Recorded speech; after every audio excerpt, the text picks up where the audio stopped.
अस्सलाम वालेकुम व्यूअर्स, कैसे हैं आप सब। आपकी खिदमत में हम लोग हाजिर हैं एक दफ़ा फिर, और इस दफ़ा है ये प्रैक्टिकल ऑनर्स रिव्यू।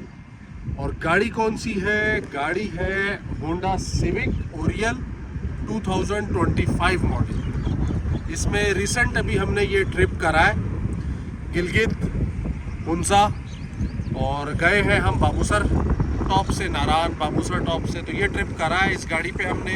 तो हमने कहा इसका हम आपको प्रैक्टिकल रिव्यू दें। 6000 कुछ गाड़ी चल गई है, 6200 किलोमीटर चल गई है इस ट्रिप में। और आने के बाद अभी हम मौजूद हैं कराची में। वापस आने के बाद हमने कहा कंप्लीट इसको करके और आपको रिव्यू देते हैं गाड़ी का। 2025 मॉडल गाड़ी है, 2025 मॉडल सिविक ओरियल। और गाड़ी की सबसे बड़ी बात यह है कि जो हम समझते थे इससे पहले, जैसे हम एक्स लेकर गए थे और ये 11th जनरेशन है, एक्स है 10th जनरेशन, तो वो गाड़ी लगी थी काफ़ी जगहों पे। और इस गाड़ी का हम यही समझते थे कि यार ये तो और जगह जगह लगेगी, बहुत प्रॉब्लम होगी। सामान भी फुल लोड था, रमज़ान खान भी थे पीछे बैठे हुए, सारा कुछ था। लेकिन अल्लाह का शुक्र है किसी एक जगह भी गाड़ी नहीं लगी। तरीक़े से गाड़ी को चलाया, कहीं भी गाड़ी नहीं लगी। और अरबश अब आपको इसका बाकी ये बताते हैं कि क्या क्या गाड़ी में दिया हुआ है, हमने क्या क्या मॉडिफिकेशंस करी हैं, क्या है। वीडियो थोड़ी लंबी होगी, हमारे साथ रहिए, देखते रहिए। जी व्यूअर्स, तो सबसे पहले तो इसकी ग्राउंड क्लियरेंस की जैसे कि पापा ने बात करी, तो दूर से तो आपको देखने में यही लगता है कि बज़ाहिर कि ये गाड़ी काफ़ी नीचे है। और आई गेस डॉक्यूमेंट्स पे भी अगर आप देखें तो ये सिविक आपकी जो 10th जनरेशन है, 2020-2021 वाली जो सिविक है, एक्स जिसको कहते हैं, तो उससे ये बेसिकली 1 mm तकरीबन गाड़ी ग्राउंड क्लियरेंस में नीचे है। तो देखने से यही लगता है बज़ाहिर कि ये गाड़ी जो है वो नीचे लगेगी काफ़ी, और लाइक इसकी ग्राउंड क्लियरेंस काफ़ी नीचे होगी। लेकिन बेसिकली एक प्रॉब्लम ये है कि जो सिविक आपकी 10th जनरेशन वाली है उसकी साइलेंसर काफ़ी नीचे है, जिसकी वजह से वो गाड़ी लगती है। इसका साइलेंसर ऊपर है कंपैरेटिवली, इसीलिए ये गाड़ी काफ़ी हद तक उससे नहीं लगती। की आवाज़ नहीं आती, टिड़िंग की जो दिल पे लगती है ना आवाज़, वो आवाज़ नहीं आती। तो रिव्यू जो ये है, एक सेकंड मैं बोलूँ, थोड़ा सा रुक जाओ। वो ये है कि टायर सेम है दोनों में, 16 इंच का रिम है, ठीक है जी। और RS में 17 का रिम है, इसमें 16 का है। 215, 55, 16 टायर है इसमें, 215, 55 और 16। और टायर वही हैं जर्नल के, BG लक्सो प्लस। हमने भी टायर चेंज नहीं करे, हमने कहा इन्हीं टायर पर देखते हैं गाड़ी की परफॉर्मेंस कैसी रहती है, क्या हिसाब रहता है। गाड़ी की माशाल्लाह ग्रिपिंग बेहतरीन है, बेहतरीन रोड ग्रिप है, कॉर्नरिंग बेहतरीन है गाड़ी की, एक्स से अच्छी है। अगर कोई ये बोलता है इंटीरियर इसका एक्स से अच्छा है, ठीक है। 200 प्लस हमने गाड़ी करी है, गाड़ी अपनी जगह ज़रा नहीं हिलती, एवरेज भी अच्छा है। और मोस्टली लोग ये समझते हैं कि जी जैसे एक्स है वो 1.8 है और उसमें RS जो है 1.5 टर्बो है। तो एक ये लोगों की थोड़ी सी मिसकॉन्सेप्शन है, थोड़ा सा लोगों को लैक ऑफ नॉलेज है।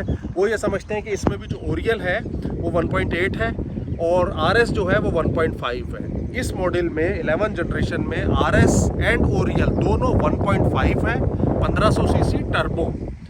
RS और ओरियल में सिर्फ गियर बॉक्स का फ़र्क है, अदरवाइज सेम इंजन है दोनों में। इस मॉडल में 1500 सीसी है, ये 1800 सीसी नहीं है। गियर बॉक्स का डिफरेंस आता है इसमें, जिसकी वजह से उसके जो है टॉर्क और जो है अपना हॉर्स पावर जो है वो थोड़े बढ़ जाते हैं गाड़ी के। अदरवाइज ये अभी गाड़ी स्टॉक इसमें। और आप बताओ भाई अरमश साहब, क्या बता रहे हो आप, क्या क्या हमने इसमें करा है? तो कुछ मॉडिफिकेशंस में सबसे पहले तो हमने इसके अंदर ये स्पॉइलर लगाया हुआ है जो कि RS में आता है। RS स्टाइल स्पॉइलर है, इंपोर्टेड, लोकल नहीं है, RS स्टाइल है बिल्कुल सेम। चूँकि इसके बगैर मुझे लुक नहीं पसंद आती पीछे से, तो ये स्पॉइलर मस्त था, स्पॉइलर लगाया है। अच्छा, नंबर जो है चॉइस नंबर है, ये 1 2 3, तो चॉइस नंबर इसमें लगा है। अच्छा, और क्या हमने भाई चेंज करा है इसमें? बाहर से और कुछ भी नहीं करा है, सिर्फ जो है क्योंकि इस गाड़ी के अंदर एक प्रॉब्लम बेसिकली ये है कि आप ये कह लें इसकी जो लाइट्स हैं वो हेलोजन है, एलईडी नहीं दी हुई। इससे पहले जो थी आपकी 10th जनरेशन उसमें एलईडीज़ आती हैं, तो ये कह लें इन्होंने डाउन शिफ्ट किया हुआ है इसमें कि एलईडीज़ हटा के ओरियल में हेलोजन दी हुई हैं। आरएस में आती हैं एलईडीज़, बस इसमें जो है ये प्रोजेक्शन और हेलोजन आती हैं। और इसमें ये है कि लाइट जो है वो येलो होती है इसकी ओरिजिनल, प्रोजेक्शन में भी और हेलोजन में भी। अच्छा, और मज़े की बात ये है कि जो आपकी फॉग लाइट है तो ये किसी काम की नहीं, इतनी सी बहुत हल्की है। फॉग लाइट जो है वो आपकी वाइट है एलईडी में, और ये दोनों लाइटें होती हैं येलो, पीली। तो एक अजीब सी गाड़ी लगती है। तो इसमें खैर हमने ये दोनों लाइट्स चेंज करी हैं, एलईडी डाली हैं, बहुत अच्छी वाली। और ऐसा रोड पे दिन निकलता है बिल्कुल। बाकी हरमशी आपको बता रहे हैं रिट्रैक्टेबल मिरर है। ओवरऑल बेसिकली ये रिव्यू जो है गाड़ी के ऑप्शंस का कम और प्रैक्टिकल रिव्यू का ज़्यादा है। तो प्रैक्टिकलिटी गाड़ी की हम इसमें बेसिकली बताएंगे। तो प्रैक्टिकलिटी वाला, जैसा कि मैंने कहा कि ये रिव्यू है गाड़ी का, तो हम ओवरऑल गाड़ी के ऑप्शंस की कम बात करेंगे और इस रिव्यू में प्रैक्टिकलिटी की ज़्यादा बात करेंगे। तो सबसे पहले हम बात कर लेते हैं इसके इंटीरियर की। ओवरऑल इसका इंटीरियर तमाम इसकी कंपैरेटिवली जो आपकी सी सेगमेंट सेडान्स हैं उससे काफ़ी बेहतर है। ये इंटीरियर ज़्यादा चौड़ा भी है, ज़्यादा वाइड है, कंफर्टेबल है। ओवरऑल स्पेसिंग इसके अंदर काफ़ी ज़्यादा है और खूबसूरत भी ज़्यादा है। मीटर के अंदर इसके अंदर काफ़ी ऑप्शंस हैं। ये आप देख सकते हैं कि ये अभी इसके जो राइट है ये नीडल है जो आपका स्पीडोमीटर है, और ये जो लेफ़्ट पे इसके ये पूरा एरिया है इंक्लूडिंग दिस एंड दिस, ये एक बेसिकली स्क्रीन है और इसको आप यहाँ पे मौजूद बटन्स के थ्रू चेंज भी कर सकते हैं। अभी आप देख सकते हैं कि हमें एवरेज बताया जा रहा है, यहाँ पे रेंज बताई जा रही है, ट्रिप ए ट्रिप बी ये आप देख सकते हैं ये बताया जा रहा है, टाइम यहाँ पे बताया जा रहा है, टेम्परेचर बताया जा रहा है, टोटल माइलेज बताई जा रही है, डिजिटल स्पीड बताई जा रही है, फ्यूल बताया जा रहा है। तो मतलब इसके मीटर के अंदर जो है वो ऑप्शंस बहुत हैं और मैं ये समझता हूँ कि अभी तक आने वाली तमाम सी सेगमेंट सेडान्स में से सबसे ज़्यादा बेहतर, खूबसूरत और ऑप्शंस वाला मीटर इसी गाड़ी का है। आप ये देखें, आप यहाँ से इसको मॉडिफाई कर सकते हैं। यहाँ पे फॉर एग्जांपल ये अब आपको यहाँ पे स्पीड एंड टाइम बताने लगेगा, एवरेज स्पीड आपको बता रहा है, टाइम बता रहा है, डिफरेंट चीज़ें। ड्राइवर्स अटेंशन यहाँ पे आप ले सकते हैं, इधर से ये आपको डिफरेंट यहाँ चीज़ें बताएगा। फिर यहाँ पे मेंटेनेंस के बारे में आपको बताएगा कि ऑयल चेंज वगैरह आपने कब कराना है गाड़ी का। डिफरेंट इसमें आप सेटिंग्स पे जा सकते हैं, क्लॉक सेटिंग्स वगैरह आप यहाँ पे कर सकते हैं। कस्टमाइज्ड डिस्प्ले, यानी इस डिस्प्ले को आप अपने अकॉर्डिंगली भी सेट कर सकते हैं। और ये एक अच्छी चीज़ है जो मुझे लगती है personally, which is no content. यहाँ पे ये आपका फुल स्पीडोमीटर बन जाता है। लेकिन अगर आप किसी एवरेज या किसी और डिफरेंट ऑप्शन में इंटरेस्टेड नहीं है and you want a complete RPM needle, so in this case here it goes. ये आपकी देख सकते हैं कि आपकी कंप्लीट आरपीएम नीडल हो गई और अब ये आपका मीटर आप देख सकते हैं कि यहाँ पे आपकी स्पीडोमीटर आ रहा है, यहाँ पे आपकी कंप्लीट आरपीएम नीडल आ रही है, टाइम आपको आता रहेगा और डिजिटल स्पीड भी आती रहेगी। तो अगेन इसके मीटर में इस तरह के काफ़ी और ऑप्शंस भी मौजूद हैं। तो मीटर वाइज आप ये कह सकते हैं कि बहुत खूबसूरत है। यहाँ से आप इसके मीटर की लाइट को डिम फुल कर सकते हैं। ये आप देखिए, ये मैं यहाँ से डिम कर रहा हूँ तो ये डिम हो रही है, और फुल भी आप ये कह लें कि ब्लैकआउट भी हो जाता है इसका मीटर, इन केस अगर आप करना चाहें तो। यहाँ पे आप ये देखें, मीटर के साथ साथ ये भी ब्लैकआउट होता है, तो ये आपका कंप्लीट ब्लैकआउट हो गया। और इसी तरह ये इंक्रीज़ करके आप जो है इसको फुल पर भी कर सकते हैं। तो ये काफ़ी मैं समझता हूँ अच्छा ऑप्शन है। तो यहाँ पे बात हो गई, ट्रैक्शन भी इस गाड़ी में दिया हुआ है। इस गाड़ी में हेडलाइट की आप ये कह लें मैनुअल एडजस्टमेंट भी दी हुई है, अप एंड डाउन आप कर सकते हैं। फिर उसके अलावा अब हम बात कर लेते हैं इसके इंफोटेनमेंट सिस्टम की। तो बेसिकली इंफोटेनमेंट सिस्टम इसका जो है वो एंड्रॉयड है और इसके अंदर जो है वो अगेन ऑप्शंस तो काफ़ी हैं, सेटिंग्स बहुत ज़्यादा दी हुई हैं इसके अंदर और कैमरा वगैरह दिया हुआ है, सारी चीज़ें दी हुई हैं। बट ऑनेस्टली मुझे ये कोई इतना पसंद नहीं आया। इसकी क्वालिटी, इसकी पिक्चर क्वालिटी मुझे इतनी पसंद नहीं आई। इस टाइम अगर आप देखें तो इसकी ब्राइटनेस फुल पे है, अगर मैं थोड़ी सी भी डिम करूँगा ब्राइटनेस तो ये काइंड ऑफ इनविजिबल टाइप हो जाएगा, राइट। और अभी आप देखें बाहर धूप नहीं है, ऐसा नहीं है कि कोई धूप में गाड़ी खड़ी है तो लाइक ब्राइटनेस कम है, बाहर क्लाउडी है, राइट। तो ओवरऑल इसकी जो क्वालिटी है वो मुझे इतनी पसंद नहीं आई। मैं थोड़ी सी आपको अगर क्वालिटी वाइज इसकी वीडियो भी अगर कुछ दिखा दूँ, कोई भी वीडियो लाइक एक रैंडम दिखा दूँ, ऑब्वियसली मैं गाना तो प्ले नहीं कर पाऊँगा यहाँ पे कॉपीराइट की वजह से, बट आई थिंक लाइक ये आप देख सकते हैं कि ओवरऑल इस क्वालिटी काफ़ी डिम है इसकी। तो मतलब ये है कि साउंड क्वालिटी ठीक है इसकी, बट मुझे कनेक्टिविटी वाइज और ओवरऑल मतलब ये है कि मुझे ये पसंद नहीं आया लाइक सेट, इसमें इम्प्रूवमेंट हो सकती है। बाकी ये है कि ये वाला इसका पैनल बहुत अच्छा है, ड्यूल क्लाइमेटिक कंट्रोल है, सिंक यानी दोनों राइट एंड लेफ्ट आप जो है यहाँ से कंट्रोल कर सकते हैं, ड्यूल क्लाइमेटिक कंट्रोल मौजूद है गाड़ी के अंदर। और बाकी जो है वो इलेक्ट्रॉनिक पार्किंग ब्रेक है गाड़ी के अंदर, ब्रेक होल्ड है, इको मोड गाड़ी के अंदर मौजूद है। तो ये है कि गाड़ी ऑप्शंस वगैरह में काफ़ी है, क्रूज़ कंट्रोल यहाँ पे मौजूद है, आप यहाँ से सेट कर सकते हैं, रीसेट कर सकते हैं, डिफरेंट ऑप्शंस गाड़ी के अंदर मौजूद हैं। सो बेसिकली इंटीरियर वाइज गाड़ी जो है वो 10/10 है। अच्छा, कुछ अब हम बात कर लेते हैं इसके अंदर मॉडिफिकेशंस की जो हमने थोड़ी सी करी हुई हैं। वो मॉडिफिकेशंस ये हैं कि आप ये देखिए कि सबसे पहले तो हमने यहाँ पे ये आपको मिलेगा कंट्रोल, ये बेसिकली बेस कंट्रोलर है और इसके सीट के नीचे वूफर लगा हुआ है। स्टॉक्स के स्पीकर्स काफ़ी अच्छे हैं, तो हमारे जो प्रॉपर टेक्नीशियंस हैं उन्होंने ये कहा कि आप इसके स्पीकर्स को ना चेंज करें और आप बेसिकली इसका जो सिर्फ बेस इन्हांस करने के लिए वूफर और ट्रेबल इन्हांस करने के लिए ट्विटर्स लगा लें, विच वी डिड। और साउंड अल्हम्दुलिल्लाह गाड़ी का बहुत अच्छा हो गया। यहाँ पे बेस कंट्रोलर है, आप बेस कंट्रोल कर सकते हैं अंडर सीट वूफर की। डिग्गी वाला वूफर हमने इसलिए नहीं लगाया क्योंकि अगेन डिग्गी में जगह फिर आपकी ज़रा कॉम्प्रोमाइज़ होती है और अगेन अंडर सीट वूफर की क्वाइट अच्छी बेस है तो ज़रूरत नहीं पड़ती, राइट।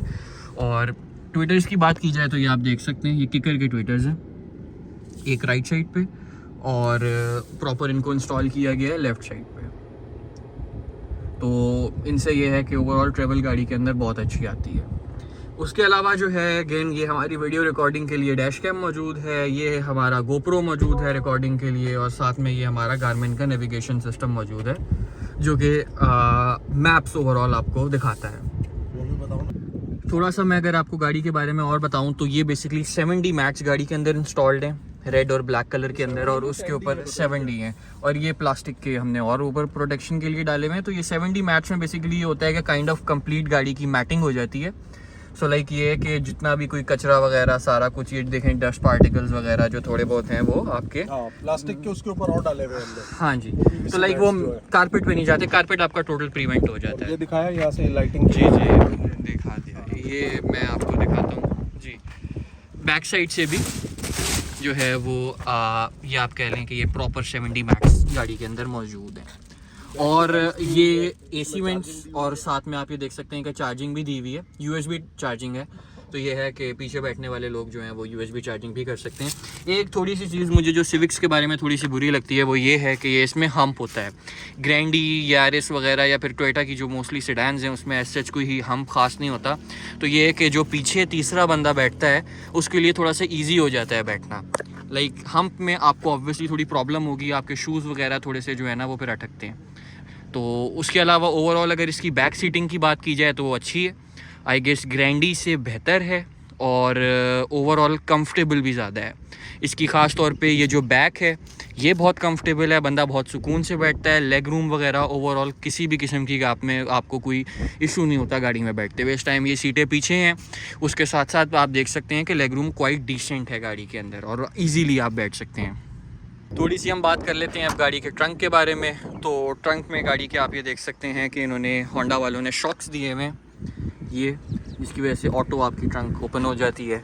ये इसकी ट्रंक बड़ी ज़बरदस्त चीज़ है जो आपने नहीं बताई, जिसमें मेरा और अरमेश का बड़ा फड्डा चलता रहा है। वो फड्डा ये चलता रहा है, जरा ये दिखाएं क्या लिखा हुआ है। करोला है, दिख रहा है करोला। ये कहता था कि मेरे पास इसका ये PVC मैट पड़ा हुआ था, ग्रैंडी वाला है हमने, और है ये PVC वाला। मैंने इसको बोला, मैंने कहा यार गाड़ी में ये आ जाएगा, ये कहता ये नहीं आएगा। मैंने कहा आ जाएगा, ठीक है। अच्छा 5000 रुपये बचाए पूरे, ठीक है, बचत तो है ना यार, ठीक है। ग्रैंडी का ही मैट इसमें आ जाता है। आप देखो ऑलमोस्ट 19-20 अब वो नखरे वाली बात है, अदरवाइज वरना आप ये देखो सारा बिल्कुल सेट है। पूरा जो करोला है लेटेस्ट जनरेशन, जो आपकी ये जो करोला है जो पाकिस्तान में जो लेटेस्ट है, उस वाला मैट इसमें आ रहा है बिल्कुल। तो आपको इसके लिए मैट लेने की जरूरत नहीं है, बिल्कुल बेहतरीन आता है। ये ऐसे ये इसका उठ गया, ठीक है जी। स्पेयर व्हील और ये इसकी जो है जैक वगैरह डिफरेंट चीज़ें, जैक पाने हमने चेंज करे हुए हैं क्योंकि जो इनके पाकिस्तानी है उस पर कोई एतबार नहीं। एक और मैं आपको चीज़ बताऊंगा वो ये है कि ये इसका आप देख सकते हैं साइलेंसर का क्रोम कवर गाड़ी के अंदर इंस्टॉल्ड है। ओवरऑल इससे ये है कि आपकी गाड़ी की लुक ज़रा अच्छी आएगी। मैं आपको ज़रा दूर से दिखाता हूँ, लगा हुआ है ना, तो ये क्रोम कवर से काफ़ी अच्छी लुक आ जाती है गाड़ी। एक चीज़ और भूल गए, क्योंकि जो स्टॉक साइलेंसर है वो इसका काफ़ी छोटा है और वो ओवरऑल ना मतलब लाइक अंदर सा है, तो वो ऐसी अच्छी आपको लुक नहीं देता। ये आप कंपेयर करके देखिएगा जैसे RS है, RS में ड्यूल साइलेंसर्स हैं और वो क्रोम के पाइप्स उस पे हैं, तो ये आपको क्रोम का एक पाइप अगर आप इसमें इंस्टॉल कर लें तो ओवरऑल गाड़ी की लुक काफ़ी अच्छी आती है with spoiler and Chrome cover. एक चीज़ और कि रिवर्स लाइट्स जो हैं वो भी इसमें येलो दी हुई हैं, जो मैंने चेंज करके वाइट LED बल्ब्स लगाए हैं। ये लगे हुए, अगर अरमश दिखा दे जरा, जूम करो, देखो हो रहा है थोड़ा बहुत बल्ब दिख रहा है कुछ। जी, ये बेसिकली रिवर्स लाइट्स चेंज है तो ओवरऑल थोड़ी सी लुक इंक्रीज हो जाती है। बैक का पर्दा आ गया, ये आ गया है, हमने ये थोड़ी बहुत मॉडिफिकेशन करी है। ये जो है साइड वाले ये जो है ये लगे हुए हैं जी पर्दे। अब हम आ जाते हैं इंजन पे की तरफ। ठीक है भाई, ये 6200 किलोमीटर चली हुई गाड़ी का इंजन पे है, 6200 किलोमीटर चली हुई का, और गाड़ी अभी सर्विस नहीं हुई है। सर्विस नहीं हुई है गाड़ी? हाँ, पूरा ये ट्रिप मार कर आई है, सिर्फ पानी से बाहर से वॉश करी है बस, अभी सर्विस नहीं हुई है। इसका अभी ऑयल चेंज होगा कल। ये जो है हमने आफ्टर मार्केट इंस्टॉल करी हुई है, ये जो शीट्स हैं प्लास्टिक हाँ, की, ये जो फेंडर शीट्स कहलाती हैं ये हुई हैं आफ्टर मार्केट इंस्टॉल। ठीक है, उसके बाद आप यहाँ से दिखाओ जरा, लाओ इधर। ये LED लगी हैं हाई बीम, और वो जो है वो low beam. High power LEDs हैं दोनों तरफ। ठीक है, वो 600 वॉट हाई बीम में और 500 वॉट जो है वो लो बीम। अब इसमें मसला ये है कि सिविक में जो ओरिजिनल वायर्स दी हुई है बहुत बारीक दी हुई है, बाल की तरह बारीक। ठीक है, यानी ये ऐसी वायर्स दी हुई है, जरा आप ये दिखाओ, ये चीज़ इस तरह की दी हुई है, बिल्कुल बारीक। अब उस पर क्या होता है, जब आप हाई पावर LEDs लगाते हो वो ट्रिप करने लग जाते हैं। ट्रिप में कभी ये बंद हो जाएगी, कभी वो बंद हो जाएगी। कंप्यूटर से, इसमें चूँकि कंप्यूटर सिस्टम है, ट्रिप होने लगती है। अब उसके लिए क्या करना पड़ता है, उसके लिए ये है कि आपको वायरिंग डलवानी पड़ेगी इसमें। दूसरी ओरिजिनल वायरिंग को कटेगी नहीं, जस्ट उसमें ग्रिप लगेगा, बैटरी से मेन वायर आएगी, इधर 2 रिले लगेंगी और ये वायर आपकी ऐसे आगे बढ़ जाएगी। ओरिजिनल वायर्स में ग्रिप लग के कल को आप गाड़ी अगर सेल करते हैं तो आपने जस्ट वो वायरिंग निकाली, LEDs निकाली, ओरिजिनल बल्ब और वो लगाए। अब ये आपकी डील के ऊपर डिपेंड करता है कि बायर को आप क्या दिखा रहे हैं, क्या बता रहे हैं। पहले आप बता दें कि जी ये लगा हुआ है, ये मैं निकालूंगा, क्योंकि ये खर्चा है, इसका एक्सपेंसिव आपको पड़ती है। ये दोनों LEDs वायरिंग शायरिंग ये वो होके आपको 40-50 हज़ार रुपये का सारा मामला आपका पड़ जाता है। एग्जैक्टली। तो इसलिए आप बायर को बता देते हो कि भाई अगर ये है तो मैं फ़र्ज़ करो 40,000 इसके लूँगा या 50,000 एक्स्ट्रा होंगे, नहीं होंगे तो मैं हटा के ओरिजिनल जो इसके बल्ब आए वो लगा देता हूँ। ये चीज़ हो जाएगी। ये जो थोड़े परेशान आदमी खड़े हैं, ये रमज़ान खान है हमारे। हाँ, इन्होंने आज चाय नहीं पी है तो इस वजह से ना इनके मामलात जो है ना गड़बड़। अच्छा बताओ, पीछे का सफ़र कैसा है? तुम सारे रास्ते पीछे बैठे हो, कंफर्टेबल है, मजे में, AC की हवा शवा आती है? और ये अपना एक उसमें फुलतरू में लगा के मोबाइल चार्ज करते थे, और दूसरे फुलतरू में लगा के अपने वो क्या थे इनके एयरपॉड्स जो भी चार्ज करते वो भी चार्ज करते थे। थोड़ा सा फ्यूल एवरेज के बारे में भी बता दें वापस। यार एवरेज इसका अच्छा है, X से अच्छा है। ठीक है भाई, गाड़ी को जैसा मर्जी खींचो 12 तो देती ही देती है। ग्रैंडी से भी बेहतर लगता है मुझे तो। और अगर इसको आप क्रूज लगा लेते हो, पेट्रोल आपका पंप का पेट्रोल अच्छा है और आपने क्रूज लगा लिया तो इसने हमें 16 भी दिया। 16 इजीली गाड़ी क्रॉस करती है मोटरवे पे विद क्रूज। 121, 122 पे अगर आप क्रूज लगाते हैं तो, और बहुत बेस्ट है। आप ये देखें, मैं अगर आपको थोड़ी सी एक एग्जांपल दूं तो हमने अभी एबटाबाद से फुल किया था जब हम वापस आ रहे थे। एबटाबाद से हमने फुल किया है और गाड़ी एक टैंक के अंदर ही वाया मोटरवे मुल्तान आई है, विच इज़ अराउंड 650 किलोमीटर्स जी, 650 किलोमीटर्स। और 120 प्लस थी गाड़ी, बीच में 130, 140 भी थी, तो 16 प्लस का एवरेज इजीली गाड़ी देती है आपको। तो एवरेज वाइज तो बहुत अच्छी है ये, बाकी सबसे बेहतर, क्योंकि टर्बो इंजन है। मैं आपको बता दूं एक चीज़, जिसमें बहुत से लोग इख्तिलाफ करेंगे क्या है, लेकिन जो है बात सच बोलनी चाहिए। जरा इधर यहाँ जूम करो, दिख रहा है आपको? ये भी जूम करो। बिल्ड क्वालिटी वाइज ये है कि पेंट क्वालिटी होंडा की टोयोटा से बहुत जो है लो है, इंफीरियर, बहुत लो है। टोयोटा की बेहतर है, सुजुकी की बहुत बेहतर है पेंट क्वालिटी। होंडा की पेंट क्वालिटी बहुत वो है। अच्छा, उसके अलावा और एक चीज़ आपको बता दूं, जो प्लास्टिक की फिटिंग्स और जो क्लिप्स वगैरह लगे हुए हैं टोयोटा और सुजुकी में बहुत बेहतर है। ये है ओवरऑल व्यूअर्स के क्वालिटी वाइज जो है ना, वो ग्रैंडी या टोयोटा की जो गाड़ियाँ हैं वो बहुत बेहतर है। सारे मैं प्लाजा से जैपनीज लेकर आया हूँ, थाईलैंड वाले और जैपनीज जिसको आप कहते हैं, वो मैंने रिप्लेस करे हैं। इनके तो एक ही दफ़ा में वो हो गए थे जी, इनके बिल्कुल ऐसे अच्छे नहीं है। ये मैं आपको बता रहा हूँ भाई, ये चीज़ है कि अगर इसका कहीं भी अगर आप पेंट वर्क देख लो, कुछ वो देख लो, प्लास्टिक चीज़ें देख लो, तो वो ऐसा लगता है कि बादामी बाग में भी किसी ऐसे वेंडर को ठेका दिया है कि जो बिल्कुल ही बगलोल था। कि उसने बोला कि एक ने बोला अभी 500 रुपए लेंगे एक चीज़ के, दूसरे ने बोला 400 लेंगे, इन्होंने कहा यार 150 में बना दो हमें, अब जैसी भी बनाते हो वो चीज़ है। तो इस लिहाज से इंफीरियर है। ड्राइव वाइज बहुत मज़ा है गाड़ी का, लेकिन अब ये पता नहीं कब तक, वो गाड़ी हमारे पास नहीं है और ज़्यादा अरसे हम रखते नहीं हैं, बिल्कुल ठीक है। तो मैक्सिमम 10-15 हज़ार तक तो ठीक है, इसका मज़ा होगा। उसके बाद क्या ये गाड़ी बोलती है अभी हम इस मौके पर कुछ नहीं कह सकते। एग्जैक्टली। जितनी हम चलाएंगे उस हिसाब से सेकंड रिव्यू फिर ले आएंगे नेक्स्ट ट्रिप के बाद। लेकिन अभी तो जो मैं आपको बता रहा हूँ ये है अभी इस वक्त गाड़ी का मज़ा है। इंटीरियर में 1-2 आवाज़ें आती हैं डैशबोर्ड के अंदर से, फिटिंग्स की है ना वो फिटिंग्स ज़रा। की है क्योंकि फिटिंग्स लो क्वालिटी है, प्लास्टिक लो क्वालिटी है इसका, ये बात है साफ। बाकी गाड़ी का मज़ा है, ठीक है जी। करोला अब लाजिम बात है चला चला के वो उसकी एक ही शेप, एक ही वो 10-12 साल से चले जा रही है। GLI में बैठो, ग्रैंडर में बैठो, एल्टिस में बैठो, सेम सेम। ठीक है 19 तो इसका बहरहाल मज़ा है भाई, सही है, गाड़ी अच्छी है, मज़े की है। लाइट्स आप चेंज कर लो, मज़ा आ जाता है। एवरेज वाइज अच्छी है, AC बेहतरीन है, AC का मज़ा है, ड्राइव का मज़ा है, एवरेज का मज़ा है। और गाड़ी